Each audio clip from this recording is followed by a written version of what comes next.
Hi hello welcome to నానమ్మ వంటకాలు. ఇవాళ నేను మీకు క్యాబేజీ కర్రీ చూపిస్తున్నాను. క్యాబేజీ, మెంతికూర, శనగపప్పు. దీనికి క్యాబేజీ ఇట్లా కట్ చేసి పెట్టుకున్నాను నేను.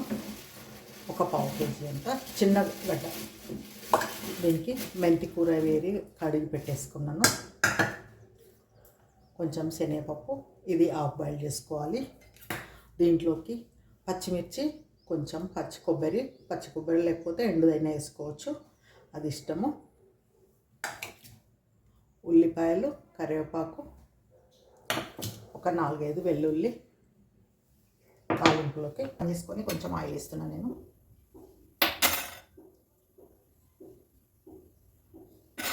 ఈ స్పూన్ తోటి ఒక 2 స్పూన్లంతా నూనె వేడైంది. ఆనియన్స్ వేస్తున్నాను.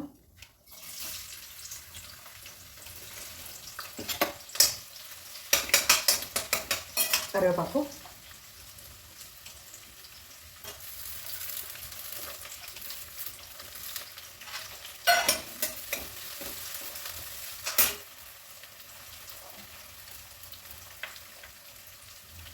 ఎల్లిపాయలు కొంచెం ఒక 2-3 ఉసుక దంచుకొని వేసుకుంటున్నా. తాలింపులో వేస్తే స్మెల్ బాగుంటుంది.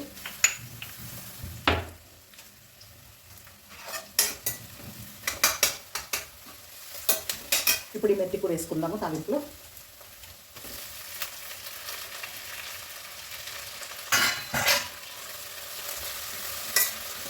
మెంతి కూర క్యాబేజీ చాలా బాగుంటుంది, టేస్ట్ చాలా బాగుంటుంది. శనగపప్పు వేయకపోయినా కూడా మీరు ఎప్పుడైనా వేసుకొని వండుకొని చూడండి, చాలా చాలా బాగుంటుంది. చపాతీలోకి ఇట్లా పసుపు వేస్తున్నా.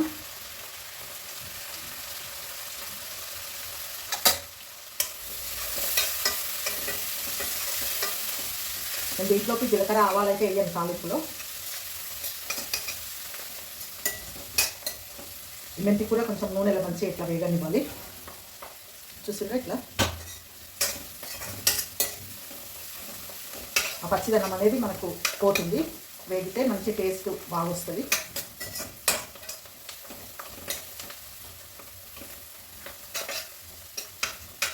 ఇప్పుడు క్యాబేజ్ వేసుకుందాము.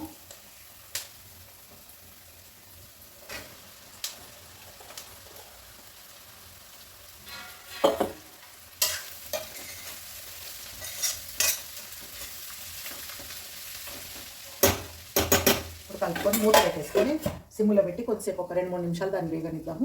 ఈ లోపల మనం పచ్చిమిర్చి అవి గ్రైండ్ చేసుకుందాం. ఈ జార్లోకి పచ్చిమిర్చి వేసుకుందాము.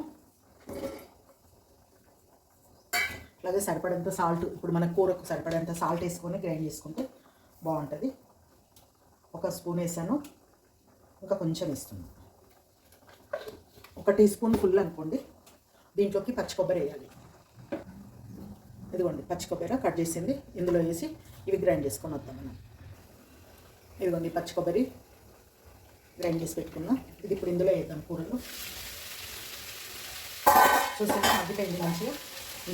ఈ పచ్చి కొబ్బరి, పచ్చిమిర్చి, కారం వేసేసి కలిపేసుకుందాం.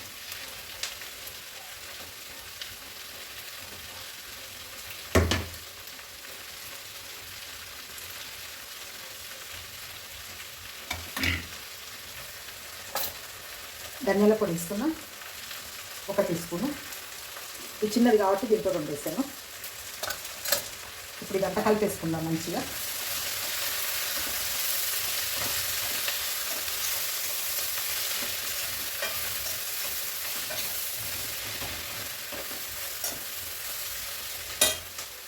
ఇప్పుడు ఈ శనగపప్పుది ఇందులో వేసేద్దాము. ఇప్పుడు హాఫ్ బాయిల్ చేసుకున్నాం కదా,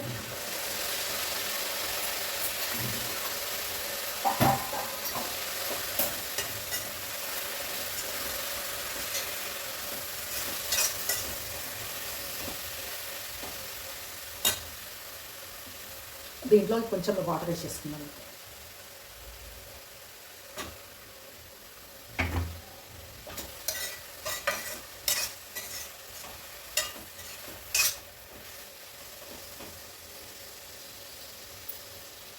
ఈ మూత పెట్టి ఒక 4-5 నిమిషాలు ఉడకనిద్దాం. దీన్ని ఉడికితే మన కూర రెడీ అయిపోతుంది. వేసేవన్నీ వేసేసాము.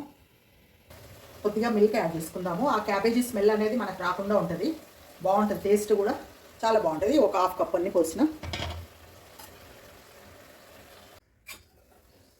చూద్దామా మన కూర చూసిందా మంచిగా మగ్గుతుంది. ఇంకా మనం స్టవ్ ఆఫ్ వేసుకోవచ్చు. మంచి స్మెల్ వస్తుంది. ఇది అంత తీయగానే మెంతి కూర వేసాం కదా, మెంతి కూర క్యాబేజీ ఉడుతుంటే మంచి స్మెల్ వస్తుంది. ఇది బౌల్లో తీసుకుందాము. ఇది మన కూర రెడీ అయిపోయింది. క్యాబేజీ మెంతి కూర శనగపప్పుతోటి మంచి రుచికరమైన కూర. చపాతీలోకి చాలా బాగుంటుంది, రైస్లోకి వాడుకోవచ్చు. చపాతీ ఎక్కువ మంచిగా అంటే చపాతీకే బాగుంటుంది. నిజంగా కూడా రైస్ కూడా బాగానే ఉంటుంది, యూజ్ చేసుకోవచ్చు. మీరు కూడా చూడండి, వండుకునే వాళ్ళైతే వండుకుంటారు. నేనైతే ఎక్కువ రెగ్యులర్గా చేస్తుంటాను. మెంతి కూర ఎక్కువైనా శనగపప్పు క్యాబేజ్ చేస్తుంటాను. ఇట్లా మీరు కూడా చూడండి, చేయండి, ఎంజాయ్ చేయండి. కొత్త కొత్త టేస్టులు మనం ఒక్కొక్కరం ఒక్కొక్క తీరు వండుతాము. నలుగురు చూస్తే 4 వెరైటీలు, 4 ఆలోచనలు వస్తాయి మనకు. అట్లా చూసి కూడా మనం వెరైటీగా వండుకోవచ్చు. చూడండి. Thank you for watching. Share చేయండి, సబ్స్క్రైబ్ చేయండి. Thank you.